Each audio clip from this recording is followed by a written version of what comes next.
Para sopir truk yang tergabung dalam Persatuan Sopir Pelabuhan Bom Baru di Kota Palembang berencana melakukan aksi mogok kerja pada hari Selasa 2 Juli 2024. Aksi ini bertujuan untuk mendesak pemerintah agar memberikan kelonggaran dalam aturan jam masuk ke Kota Palembang.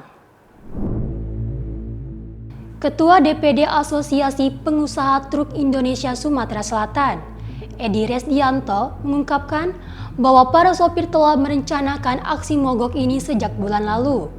Mereka menuntut agar diberikan kelonggaran dalam jam masuk ke kota. Saat ini, aturan jam operasional mengizinkan truk masuk antara pukul 21.00 hingga 06 waktu Indonesia Barat.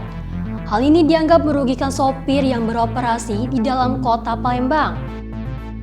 Para sopir truk meminta kelonggaran waktu masuk ke kota pada siang hari antara pukul 13.00 hingga 16.00 waktu Indonesia Barat, agar dapat mengantar barang ke gudang atau pelabuhan saat lalu lintas tidak padat.